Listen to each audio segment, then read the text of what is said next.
Hey, what's up guys? Josh from TroBuild, and there is absolutely no doubt that there is an endless amount of mods that you guys can do to your Jeep, as we've already touched on 5 of them in our first edition of Top 5 Worst Jeep Mods video. So to continue off of that video, today we're going to take a look at 5 more worst Jeep mods, starting with installing a new windshield.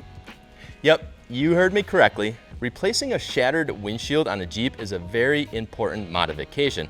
But unless it's completely shattered or blocking your visibility or even a structural concern, then you might as well continue to run the cracked or chipped windshield you already have. And let me explain how you can do that.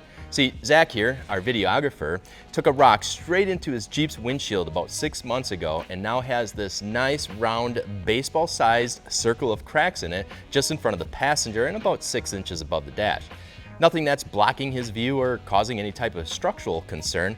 But instead of going out and spending all that money on a brand new windshield just to have it replaced, Zach just went ahead and had a professional fill in the cracks with a clear polymer that hardens and prevents the cracks from spreading.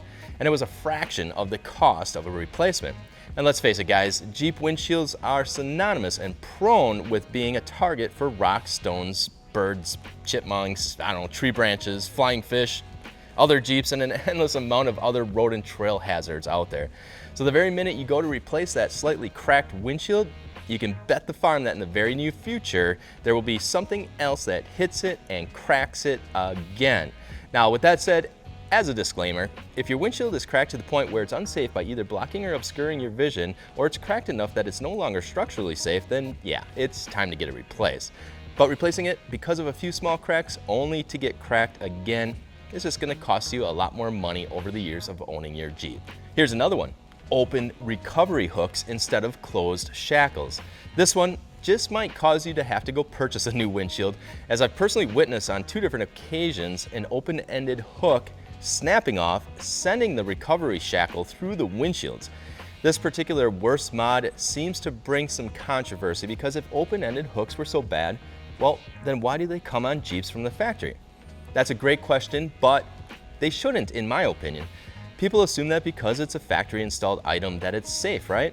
Well, it's not. At least not if you plan on off-roading your Jeep. Not only is there a greater chance for the recovery strap to slip off of an open-ended hook, but open hooks do not have the strength that a closed shackle has, and hooks are more prone to failure and breaking. If you're just using the open-ended hooks for a light static pull off the trail or maybe up the back of a flatbed tow truck, then no problems. The open-ended hooks will hold up just fine. But if you're stuck or lodged in between a rock and a hard spot and need an aggressive pull out of there, then a closed screw pin type shackle combined with a kinetic energy absorbing recovery rope are going to be your safest options there if you don't have a winch. If you just so happen to have one of our winches that you picked up off our website, well, then that is the first option and the safest recovery option to go with there. And since we are speaking about safety, another worst mod for your Jeep is a roof rack. Now, I can just hear all the comments from all the overlanders out there just blowing your lids right now and wondering how the heck can a roof rack be a worst mod, right? Well, at least let me explain. Roof racks are not a worst mod until you load them up with too much weight. Most of us are pretty aware and conscious about how to properly distribute the weight on top of a Jeep, especially if it's like a short wheelbase 2-door Jeep.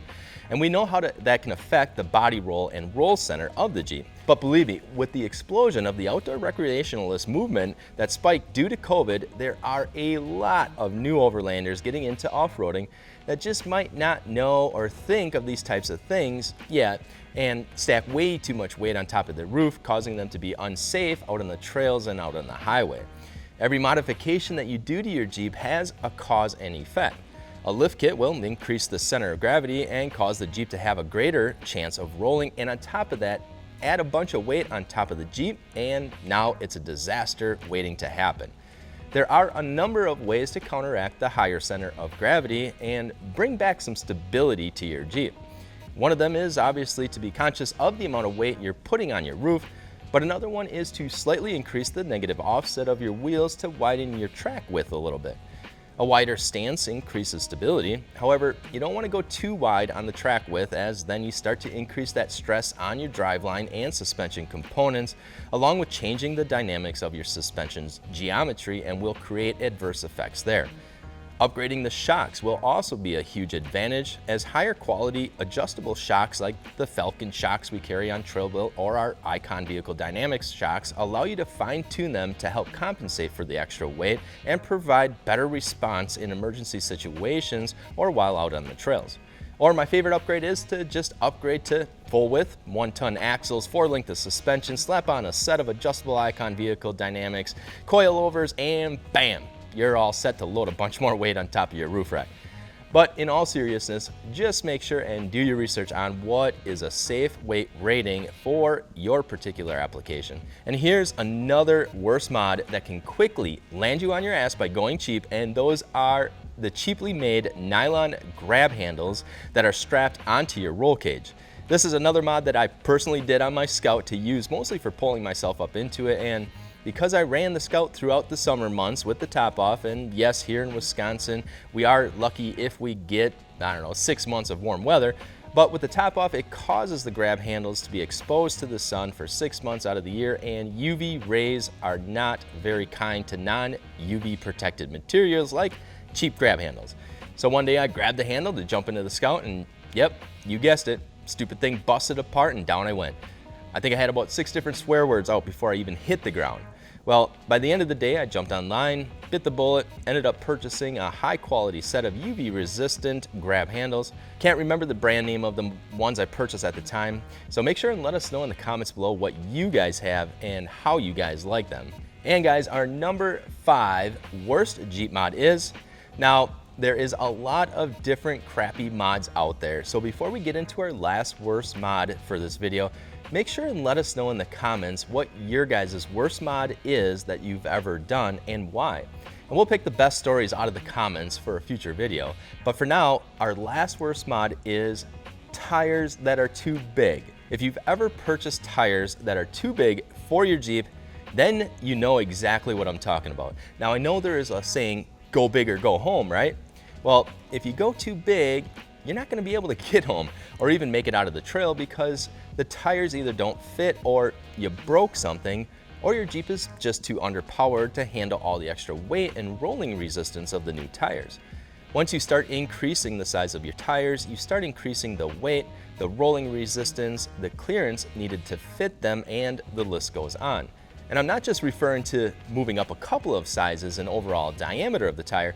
I'm talking about jumping from the factory tire sizes to, like, let's say 40s, for example, or even 37s on, let's say, a non-Rubicon model. It is a big jump.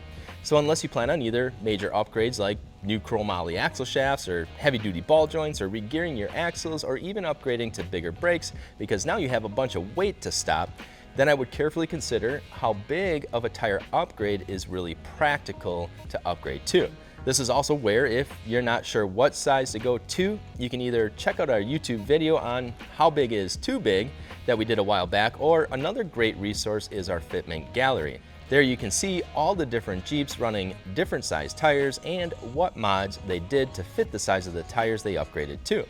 What else is nice about the gallery is it even allows you to filter the results by size or brand or vehicle, or pretty much whatever it is exactly that you're looking for, and we'll have a link in the description for our fitment gallery as well.